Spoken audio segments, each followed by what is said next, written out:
Hello Radha గారండి? అవునండి. మీరు? నమస్తే అండి, నేను జయానండి. అందమైన జీవితం ప్రోగ్రామ్ నుంచి కాల్ చేస్తున్నాను, సుమన్ టీవీ నుండి. నమస్తే మేడం. నమస్తే. రాధ గారు మెయిల్ చేశారు కదా మాకు? అవునండి, చేశాను. రైట్. నాతో పాటు డాక్టర్ కళ్యాణ్ చక్రవర్తి గారు కూడా ఉన్నారు. Okay ma'am. ఒక్కసారి మాట్లాడతారా మరి? మీరు వీలుగా ఉందా మీకు? మాట్లాడతాను మేడం. ఓకే. కాల్ కోసమే వెయిట్ చేస్తున్నాను. అందుకనే అంటే మీ మెయిల్ నేను చూసాక ఫస్ట్ ప్రయారిటీ మీకు ఇవ్వాలనిపించిందండి, అందుకనే ఫస్ట్ మీ కాలే తీసుకున్నాను, డాక్టర్ గారు ముందు ఉంచాను అనమాట. ఒకసారి ఓకే అండి, ఓకే, డాక్టర్ గారితో మాట్లాడండి. నమస్తే అమ్మా. అమ్మా రాధా. నమస్తే సార్. నమస్తే అండి. నమస్తే అమ్మా. నమస్తే. చెప్పండి అమ్మా రాధా, ఏంటి సమస్య? ఎవరిది, మీదా ఎవరిది? సార్ నవ్వద్దు సార్, నా సమస్య గురించి చెప్తే. ఏమన్నారమ్మా? నవ్వద్దు అన్నారా? మీరు చెప్తే నవ్వుతారేమో అని కొంచెం భయంగా ఉంది. అస్సలు లేదు. మా వారు ఎలా అంటే ఒక గురువు గారిని నమ్ముకొని చేసే తన పిచ్చి పనుల వల్ల ఇన్ని రోజులు, ఒక 12 సంవత్సరాలు అవుతుంది మేడం పెళ్ళయి. అప్పటి నుంచి భరిస్తూనే ఉన్నాను. కానీ ఇప్పుడు రీసెంట్ గా ఒక పెద్ద ప్రాబ్లం తీసుకొచ్చి పెట్టారు. దాని వల్ల అసలు ఆ ఒక్క ప్రాబ్లం ఇన్ని రోజులు భరించిన దానికంటే ఈ ప్రాబ్లమే చాలా ఎక్కువ అవుతుంది నాకు. అంటే గురువు గారు అంటే ఎవరమ్మా? స్కూల్ టీచరా ఏంటి? ఎలాంటి గురువు? ఆధ్యాత్మిక గురువు అంటే తను ఒక జాతకాల పిచ్చి అన్నమాట. ఆయనకి బాగా జాతకాన్ని నమ్ముతారు. ఎలా అంటే పొద్దున్న లేవగానే ఏ వైపు లేవాలి, పడుకునేటప్పుడు ఏ వైపు పడుకోవాలి, తినేటప్పుడు ఈ రోజు ఈ గ్రహం ఇటు ఉందంట, ఇటు కూర్చొని తినాలి. అట్లా గురువు గారు ఏది చెప్తే ఆ జాతకంలో ఏది ఉంటే అది ప్రతిదీ నేనేది చెప్పినా ఆయన కాల్ చేసి మా భార్య ఇట్లా అంటుంది, చెయ్యొచ్చా గురువు గారు అని ఆయనని అడిగి చెప్తారు. నేను అడిగింది నాకు చెప్పరు, ఆయనకి అడిగి మళ్ళీ ఆయన ఓకే అంటేనే చెప్తారు. కానీ నేను చెప్పిన దానికి దేనికి అసలు ఏది ఒప్పుకోరు. ప్రతి విషయం, భార్య భర్తల విషయం కూడా ఆయనకే చెప్తారు. కానీ రీసెంట్ గా ఏం చేశారంటే గురువు గారు చెప్పారంట, ఎక్కడో కేరళలో ఏదో వస్తుంది 9 నెలలు మీరు ప్రతిరోజు లాటరీ టికెట్ తీసుకుంటే మీకు మంచిగా ధనయోగం పడుతుంది అని చెప్తే 20,000 ప్రతి నెల దానికే ఖర్చు చేస్తున్నారండి. అసలు ఏం చెప్పాలి ఈయన పిచ్చికి నాకు అర్థం కావట్లేదు. పిల్లలు ఉన్నారా? 2 పిల్లలు, 3 పిల్లలు మేడం. 2 అని ఎందుకన్నానంటే ఫస్ట్ పెద్ద పాప పుట్టినప్పుడు తన జాతకం బాగోలేదు, మీ దగ్గర ఉండకూడదు అని గురుగారు చెప్పారని నాకు ఇష్టం లేకపోయినా ఒప్పించి మరి మా పిన్ని వాళ్ళకు దత్తత ఇప్పించారు మేడం. ఎంత అంటే తట్టుకోలేకపోతున్నాను. కానీ ఏం చెయ్యలేకపోయాను. అప్పుడు నేను ఎంత చెప్పినా నా మాట వినిపించుకోలేదు. గురుగారు ఇదే మాట ఆయన చెప్పారంట, పాప మన ఇంట్లో పెరుగుతూ ఉంటే మనకి ప్రాబ్లం వస్తుందని చెప్పి దత్తత ఇప్పించేశారు. అయినా భరించా నేను. కానీ మళ్ళీ బాబు పాప, ఇప్పుడు పిల్లలు చదువుకుంటున్నారు, చదువులకి తిండికి కష్టం అవుతుంది, అయినా భరిస్తున్నా. నెలకి 20,000 లాటరీ టికెట్లకి పెడుతున్నారు. అది కాకుండా ఇప్పుడు వచ్చిన సమస్య, మీకు ఇప్పుడు ఫోన్ చేయడానికి ముఖ్యమైన కారణం ఏంటంటే ఇన్ని 12 సంవత్సరాల నుంచి అసలు నాకు ఒక డౌట్ వచ్చింది, మీ జాతకాలు తెండి అని గురుగారు అన్నారంట. అంటే ఆ గురుగారి దగ్గరికి మా జాతకాలు తీసుకెళ్తే అందులో ఏదో దోషం ఉంది, ఏదో షష్టాష్టకాలు ఏదో చెప్పారంట. ఆయన అన్నారంట, మీ భార్య భర్తలు మీరు అంత ఫ్యామిలీ ఇంకా బాగా ఎదగాలి, డబ్బు బాగా సంపాదించాలి అని అంటే ఒక మంచి ఒకటి చెప్తాను అని చెప్పి, ఏంటండి అని అడిగితే ఇంకో గురుగారు చెప్పారు, ఇంకొక అమ్మాయిని తీసుకెళ్తే ఆ అమ్మాయి మనతో పాటు కలిసిమెలిసి ఉంటే మనం సంతోషంగా ఉంటామంట. అమ్మాయి అంటే ఎవరండి అంటే ఒక ఆవిడంట. అంటే ఇంటికి ఇంకొక ఆవిడని తీసుకొచ్చుకుంటారంట. తను ఆవిడ ఇంటికి తీసుకొచ్చిన తర్వాతనంట ఆవిడతో నేను సంతోషంగా ఉంటే ఇంట్లో సంతోషం రెట్టింపు అవుతుందంట. ఆమెతో నేను గొడవ పడితే ఇంకా గొడవలు ఎక్కువ అవుతాయంట. అది కూడా చెప్తున్నారు. ఎలా సార్, నేను ఎలా ఇంకొక ఆవిడని తీసుకొస్తే నేను ఎట్లా సంతోషంగా ఉండేది? ఈ విషయాన్ని నేను ఎలా భరించాలో నాకు అర్థం కావట్లేదు. ఆయన ఎట్లా ఒప్పించాలో నాకు అర్థం కావట్లేదు. అసలు ఎట్లా ఒప్పుకుంటారు సార్ ఒక భార్య? ఇన్ని రోజులు ఎన్ని భరించారు సార్. మా పుట్టింటికి వెళ్ళడానికి కూడా తూర్పు దిక్కున పుట్టిల్లు ఉంది. తూర్పు నిద్ర చేయకూడదు అని గురువు గారు చెప్పారని పుట్టింటికి కూడా నన్ను వెళ్ళనివ్వరు. వెళ్తే నాతో పాటే వస్తారు, 1 hour మాత్రమే అక్కడ ఉండనిస్తారు. ఆ తర్వాత మళ్ళీ వెంటనే తనతో పాటు తీసుకొస్తారు. అక్కడ ఉండి నిద్ర చేయకూడదంట తూర్పు సైడ్. వీక్లీ 2 times గురువు గారిని ఇంటికి తీసుకొస్తారు. పాదాభిషేకాలు చేయడము, అతనికి 1016 ఇవ్వడము. Weekly 2 times. లెక్కేయండి సార్, ఇంకెంత మిగులుతుందో మాకు. జాతకాలంటే నేను నమ్ముతా ఎంతవరకు, మనకంటూ ఒక లిమిట్ ఉండాలి. కానీ ఎంత పిచ్చి నమ్మకమో భరించలేకపోతున్నా. ఇప్పుడు ఒక అమ్మాయిని కూడా తీసుకొచ్చి ఇంట్లో పెట్టే అంతవరకు ఇచ్చిన జాతకం అంటే ఇది ఒకటే రాధమ్మ. నాకు అర్థం కావట్లేదు. రాధమ్మ మంచి పాయింట్, చాలా మంచి పాయింట్ చెప్పారు మీరు. ఏంటంటే కనుక ఏ స్థాయి వరకు మీ భర్త ఈ విధంగా తలాడిస్తే కనుక ఈరోజు ఒక ఆధ్యాత్మిక గురువు వచ్చి నీ ఇంట్లో వేరే ఆడదాన్ని తెచ్చుకో, నీ భార్య పక్కన కూర్చోపెట్టుకో, వాళ్ళిద్దరు అక్కచెల్లులాగా తోడ్బుట్టుల్లా ఉంటారు, వాళ్ళిద్దరితో నువ్వు సంసారం చేసి ఆనందించు, అప్పుడు మీ జీవితంలో మీ కుటుంబంలో ఉన్న సంతోషం సుఖం 10 రెట్లు అవుతాయని ఏ ఆధ్యాత్మిక గురువు మాత్రం చెప్తాడమ్మా? ఇక్కడ ప్రాబ్లం ఏమొచ్చిందంటే ఏదో కొంత వరకు వ్యతిరేకత చూపెట్టినా కానీ ఎక్కువ శాతం నువ్వు డబ్బులు పోగొట్టుకున్నా పెద్ద ఖండించలేదు. అమ్మ పుట్టింటికి వెళ్ళొద్దు అని అన్నా కూడా గురుగారు చెప్పారు కాబట్టి, తూర్పు దిక్కున పుట్టిల్లు ఉంది కాబట్టి అక్కడికి వెళ్ళి నిద్ర చేయకూడదు అంటే అక్కడ గంటే ఉండి వెనక్కి వచ్చినా కూడా నువ్వేమీ ఖండించలేదు.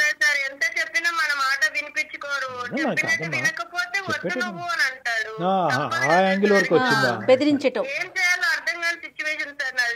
ఇటు మీ అత్తగారు వాళ్ళకి తెలుసండి. నా కూతుర్ని వేరే వాళ్ళకి దత్తత ఇస్తా అన్నప్పుడు కూడా నేను ఎంత తల్లిదండ్రులను అతనికి నేను ఎక్స్ప్లెయిన్ చేసి నా భర్త అర్థం పరిస్థితిలో ఉన్నానో మీకు అర్థమయ్యా? లేదమ్మా, ఇలాంటి వాటికి వస్తే కనుక నిజంగా తెగేంత వరకు వస్తే కనుక తెగేంత వరకు మీరు తీసుకొచ్చినా కూడా తప్పు లేదమ్మా.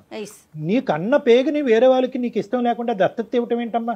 ఆ పాప జీవితం ఎంత నాశనం అవుతుంది. మీ ఆయనకు మూఢనమ్మకం, ఆ మూఢనమ్మకాన్ని నువ్వు తలూపావు, వేరే అమ్మాయిని మీ అమ్మాయిని తీసుకెళ్లి వేరే ఇంట్లో పెట్టావు. రేపొద్దున ఏ కారణం చేత నా కూతుర్ని తీసుకొచ్చి మా సొంత కూతుర్ని తీసుకొచ్చి ఇక్కడ వదిలేస్తుంది మా అమ్మ అనేటటువంటి ఆలోచన రేపొద్దున ఆ పాపకు వస్తే ఎంత భయంకరమైన పరిస్థితి అమ్మా. మీ నాన్నకు మూఢనమ్మకం ఎక్కువ, మీ అమ్మకి ఏం పిచ్చి అని అడుగుతారు సమాజం. రాధగారు, భర్త మాట శిరసా వహించటం అంటే మరీ ఇలానా? కన్న బిడ్డని ఇచ్చేసినా ఊరుకోవటం, ఇంట్లోకి వచ్చి పూజలు చేసినా పునస్కారాలు చేసినా ఏం చేసినా యాక్సెప్ట్ చేయటం, లేకపోతే ఇంకొక దాన్ని యాక్సెప్ట్ చేయమంటాం. ఇప్పుడు లేట్ కదా మీరు. ఏం భరించటం అమ్మా? ఎందుకు భరించాలి? భరించటం కాదు తల్లి, కట్టబెట్టడం భరించటం మీ తల్లిదండ్రులు చేసినటువంటి ఇవన్నీ పక్కన పెట్టండి. ఇక్కడ మీరు పోరాడాలి. ఇక్కడ మీ బదులు మేము ఎలా పోరాడతాం? మీకు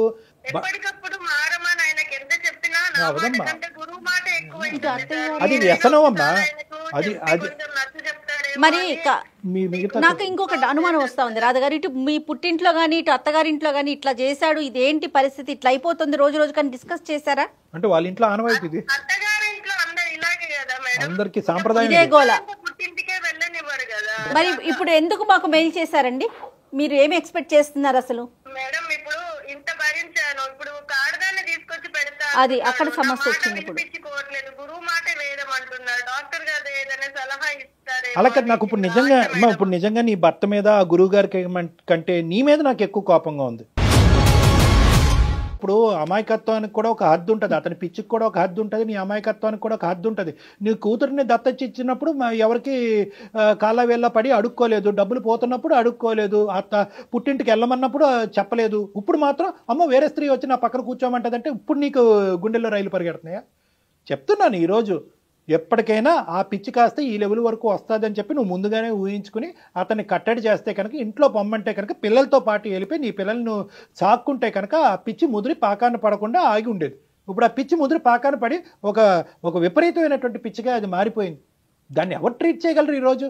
ఇప్పుడు ఒక గురువు గారు ఇచ్చేటటువంటి ఆ కౌన్సిలింగ్, ఆ హిప్నటిజం ముందర నా కౌన్సిలింగ్ ఏమాత్రం అతనితో మాట్లాడకుండా ముందే మాట్లాడుతున్నాను. కానీ నేను చెప్పేది ఏంటంటే అది చాలా పవర్ఫుల్ కౌన్సిలింగ్. ఆవిడ చుట్టూనే ముడిపడి ఉంది చూడండి. ఇప్పుడు ఏంటంటే కూతుర్ని ఇచ్చేయటం తల్లిగా ఈవిడ ఒప్పుకోవాలి, ఇంట్లో డబ్బులు పోవటం ఈవిడే ఒప్పుకోవాలి, పుట్టింటికి వెళ్ళకపోవటం ఈవిడే ఒప్పుకోవాలి, ఈ రోజు వేరే స్త్రీని రాబట్టుకోవటం, అందులో ఇంకా శాడిజం చూడండి. పక్కన ఆవిడ కూర్చోపెట్టుకోవాలంటే ఈవిడ నవ్వుతూ ఆవిడని రిసీవ్ చేసుకోవాలంటే యాక్సెప్ట్ చేయాలి. సో ఇవన్నీ కూడా ఏంటంటే ఎక్కడో భరిస్తేనేమో ఇలా పీక్ స్టేజ్ వరకు భరించేస్తున్నారు, లేదంటే చిన్న చిన్న విషయాలకే తిరగబడిపోతున్నారు. ప్రెజెంట్ మనం అవే చూస్తున్నాం కళ్యాణ్ గారు, అలా మారిపోయింది. మరి ఇప్పుడు ఏం చేద్దామమ్మా? డాక్టర్ గారితో ఒకసారి మాట్లాడిద్దామంటారా?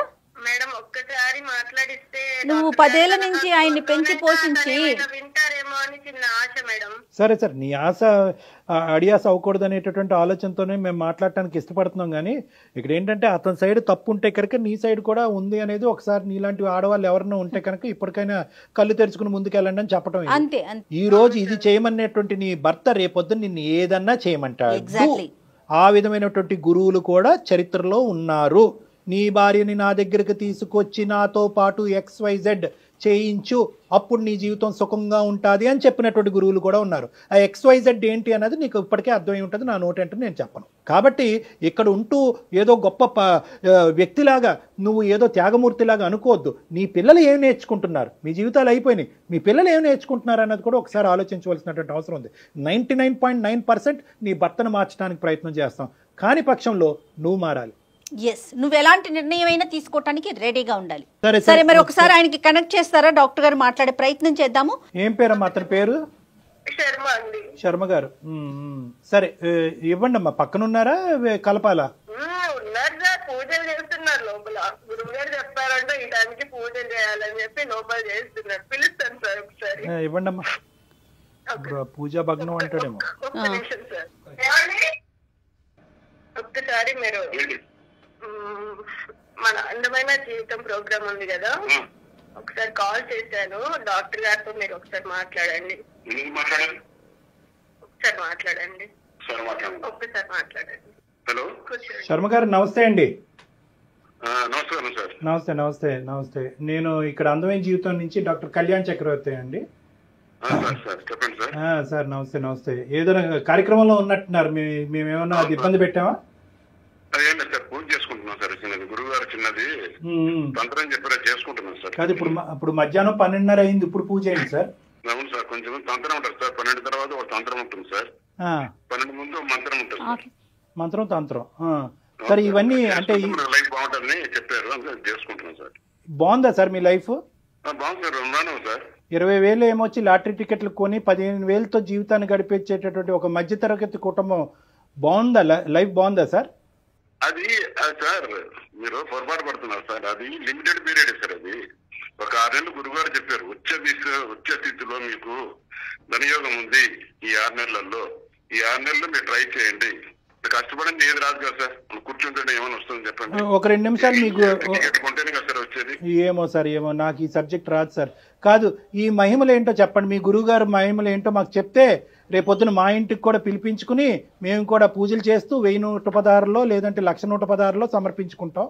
ఆ గురువు గారి మహిమలు ఏంటో మాకు చెప్పండి సార్. మంచి జరుగుతుంది సార్. ఎలా నమ్మారు మీరు అంటున్నారు కదా, చిన్న ఎగ్జాంపుల్ చెప్తాను సార్. చెప్పండి సార్ గారు. నేను 10th క్లాస్ చదివిన రోజు సార్ ఎగ్జామ్ రాసి వచ్చాను. గురువు గారి దగ్గరికి వెళ్ళాను సార్. వెళ్ళి నేను బాగా రాసిన గురువు గారు, నాకు దగ్గర 80% వస్తుందని చెప్పాను. లేదు, నువ్వు ఈ పరీక్షలో క్యారెక్టర్ తప్పుతా ఉన్నాయి సార్.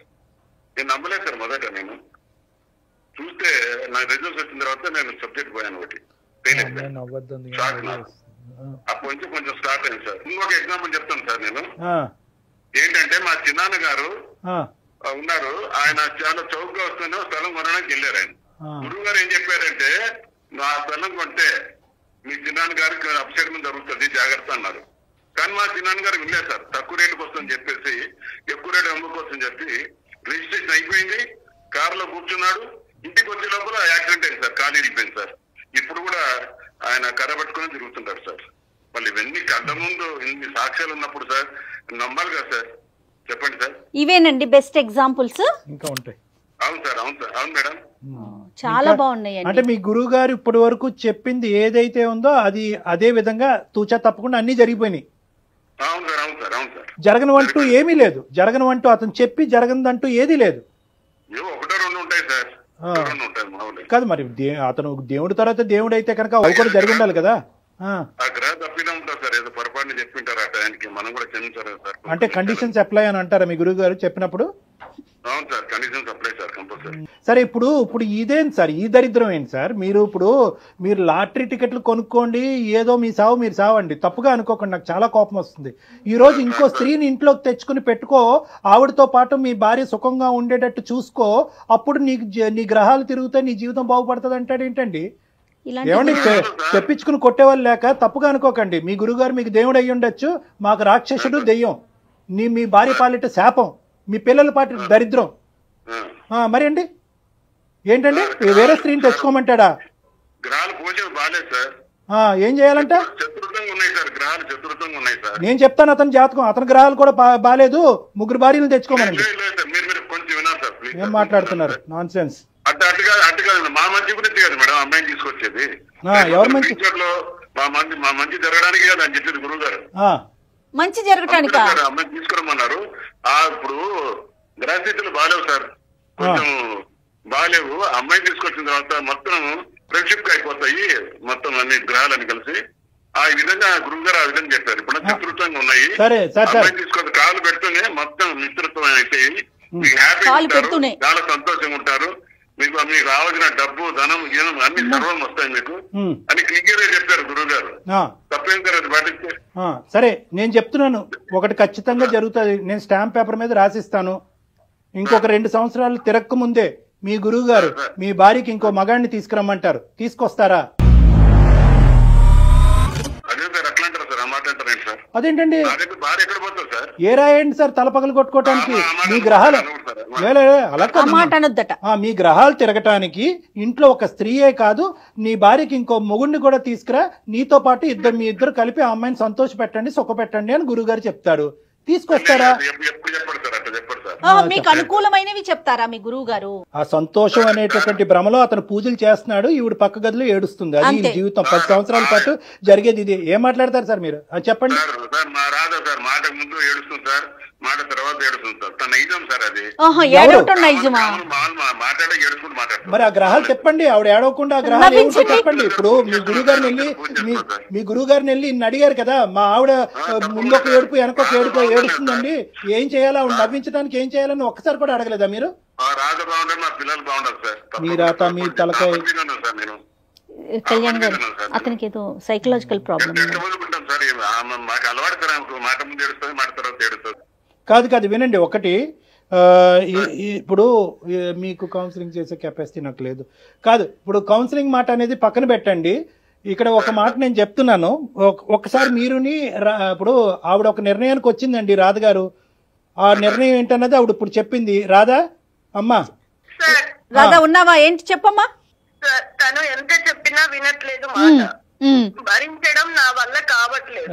ఇప్పుడు నా కూతుర్ని ఇచ్చినప్పుడు భరించాను, ఈ లాటరీ అని చెప్పి డబ్బులు భరించాను లాస్ చేస్తుంటే. ఇప్పుడు ఒక ఆడదాన్ని తీసుకొచ్చాడు, తీసుకొస్తా అంటున్నాడు, రేపు ఖచ్చితంగా తీసుకొస్తాడు, తప్పదు, ఇంకా తీసుకొస్తాడు, అప్పుడు భరించాలి. కానీ అది చూడండి, తన నా మంచికి ఒక ఆడదాన్ని తీసుకొస్తున్నాడు. కానీ ఇప్పుడు మన సార్ అన్నారు ఒక మాట, ఇంకొక మగాన్ని కూడా తీసుకొస్తే ఆ ఆలోచన నాకు ఈయన అన్న తర్వాత వచ్చింది. మేబీ చెప్పలేము, రేపు ఇంకో ఆడదాని దగ్గరికి ఇంకొక మొగాడి దగ్గరికి నిన్ను పంపిస్తే ఇంకా బాగుంటుంది మన లైఫ్. 1 కోటి కాదు 2 కోట్లు వస్తాయి అన్న పంపిస్తాడు తను. నీ మానసిక పరిస్థితి అలాగే ఉంది.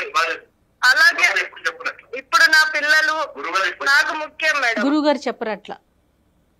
నా పిల్లలు నాకు ముఖ్యం. ఇంకా తను మారరు అని నాకు ఒకటి అర్థమవుతుంది. ఈ మెంటల్ టెన్షన్ నేను భరించలేకపోతున్నా రోజు. నా పిల్లల భవిష్యత్తు బాగుండాలి అనుకుంటే నేను తినతో ఉండాలనుకోవట్లేదు మేడం. ఇంకా శర్మ గారు వింటున్నారా? నా కూతుర్ను కూడా తెచ్చుకొని నా 3 పిల్లలతో నేను నా తల్లిదండ్రులు తూర్పు వైపుకున్న వాళ్ళ దగ్గరికి వెళ్ళొద్దు అన్నాడు కదా, అక్కడికి వెళ్ళి బ్రతుకుతాను మేడం. అక్కడికి వెళ్ళి బ్రతుకుతాను. ఏం చెప్పాలో అర్థం కావట్లేదు తల్లి.